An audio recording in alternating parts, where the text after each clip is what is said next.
These last couple weeks have been a little bit crazy. I started working full time again, but I'm still working with both Loki and with Kaz. So here we started out week 3, kind of where we left off, of course, with a start button. So he is targeting the cone with his nose. Then he's getting rewarded for that.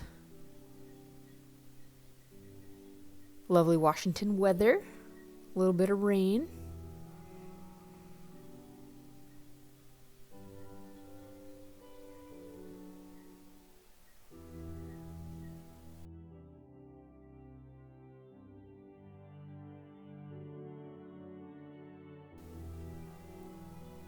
Day 16, we started introducing a rope for more leading and stuff like that. You can see me jumping around a little bit just to get him a little more desensitized to things like that, sending him one way versus the other. This pen was not exactly a round pen, so I made the decision later on this week to actually change that and switch pens to the next pen over and build a little round pen with these panels, and we'll see that tomorrow or day 17. But here, just working on getting him used to feeling the pressure from the halter. I'm using a 30-foot rope, nylon rope for that. Here we go, starting again with leading, because I'm going to attempt to lead him from this pasture to the next pasture. That did not work. I ended up opening the gate. He looked like he was going to follow me, but then he kind of took off to the right, and literally I flew after him. People were watching and they said it was pretty funny. But we managed to get him into this pen here, and you'll see me come in with some panels here. So I started building in the back, and of course, true to my style, I ended up taking those back panels out. So from his shelter, I started building here, and you'll see me start to move these panels to make an actual round pen so I can move him around a little bit better, and his movement is a little more controlled and he can feel it out a little bit better instead of getting caught in that corner like he was doing for the movement piece, because changing direction and getting him to move his feet is important as we go forward here.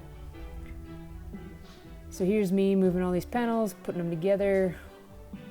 They're just chains and moving them, chaining them together here on the posts and to themselves and then to the fence here. So we ended up making that round pen pretty good.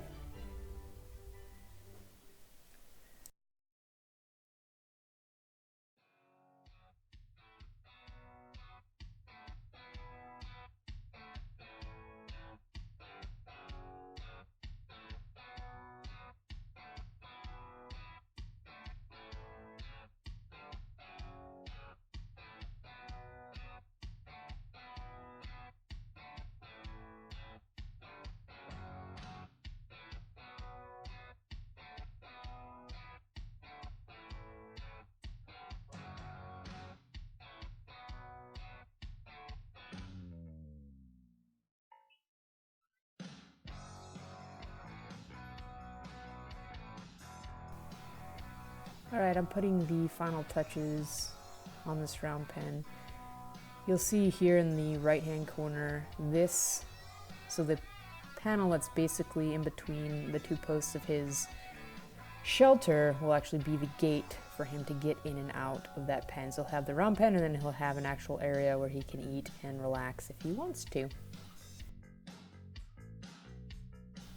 And this was his first session in the round pen itself.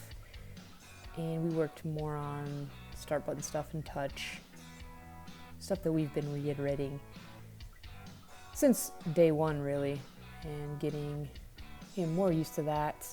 You'll see he raises his hooves, one and the other, when I do that, and that kind of goes away after a while.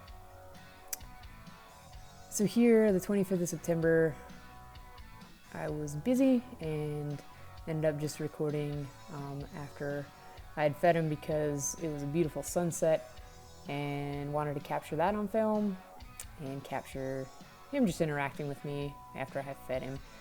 Of course, he loves food and associates me with food now, so he actually knickers and everything when he sees me coming with that piece.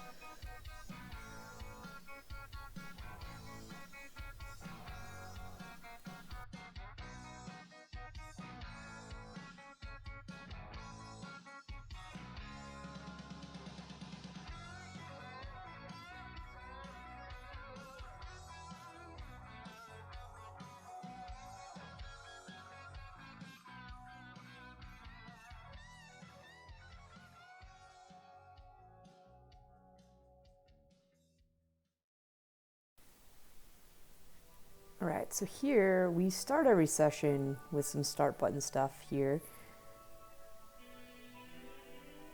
And you can see he's touching the cone to tell me it's okay to touch him. He's still not exactly comfortable with it. That's why he raises his hooves. That's why he kind of backs away with his energy. I try to stop before he does that, but also push into his comfort zone. So here on his right side, I can get to his shoulder, obviously. I also do it on the left, but for the sake of these videos, I don't really show that because we spend about 20-25 minutes doing that each day. And here, this is the first time we've been able to kind of move energy around. So after the positive training with the food, this is what is called negative reinforcement training. So I'm putting pressure on him to move around the round pen and move his feet with the whip and just with my energy. There's a drive line kind of in the middle of their body for simplicity's sake. And when I'm behind that, you can see that it drives his energy forward. Here I'm trying to change his direction, make sure he changes towards me with his shoulders instead of his turning around so his butt faces me, stuff like that. He's pretty good about doing that, turning to the inside. Picked up on that really quickly. Does not like, of course, so the footing's not that great right there. In the entrance there, it's a little muddy. So trying not to scare him so he's running, but we do want to kind of shape that energy or move that energy around and then back off. And that negative reinforcement means like we take that away and then he's rewarded by being still. So there I'm standing still and he is also standing still, and then I go for the touch. So here, once again, this was one of the days that it was raining. The footing's pretty crappy in the round pen itself. You saw him slip on a dry day, so today I wasn't going to send him around doing stuff like that. So we did a little bit of start button stuff, which you've seen before, and then here's just him eating out of his hay bag with some audience.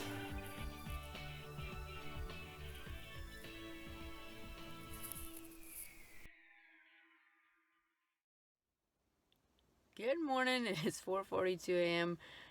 Dark and early nowadays, but here to work Loki so I could work Cass in the evening and make it fit into my schedule. Here goes. So this was actually the first day I worked with him after my travel. So the clip that you just saw was Thursday morning. I ended up working Loki, and then things got a little crazy that afternoon. And I wasn't able to work Kaz. I fed him and everything, but I wasn't able to actually work with him too much. So this is Friday morning, actually. This is early morning, probably around 7 a.m., maybe 6:30. So I get to the barn around 4:45, grab Loki, work with him for probably about an hour. Then it's still dark, and then I feed Kaz and then work with him. So this, prior to this clip, I'd actually worked him in the round pen quite a bit because his energy was just a little bit off and he was a little standoffish. So I was like, all right, buddy, you got energy. We'll work around the round pen. And here you see me initiating the touch again. And the point of this is to, once again, that negative reinforcement. We stopped the moving around the round pen and he comes to me, I touch him. I take that pressure away, right? So you see me come up to him, touch him, and then move away from him. And that's when he kind of moves towards me. And here he's following me with that, and then I'll touch him and I'll move away. I'll touch him and I'll move away. So that is the negative reinforcement. So a lot of what you see with the start button is the positive reinforcement that I'm introducing with that piece. And all this is done kind of at liberty. Now granted, the horse is in a round pen, so he can't get out of the pen, but he's choosing to come be with me. Prior to this, he didn't want to, so he was moving around the pen and I was directing that energy. And here we're going back to the positive reinforcement. So this is where he's saying, hey, I'm gonna touch the cone, you touch me, and I get a treat. So that is positively reinforcing him and his behavior. Hey, I choose to let you touch me, touch is good, and food is good. So I've been doing some reading about the seeking system, and horses graze 18 hours a day, give or take, in the wild. Obviously in captivity, they don't do that as much, but their seeking system is still there. So the seeking for the food, the seeking for exploration, stuff like that. So giving him that with that positivity, and then the care system, the touch, and putting those two together has been something that I've been focusing on and really have a part of his training, and will be from here on. So weeks 2 and 3, guys, crazy schedule, and looking forward to get after it again.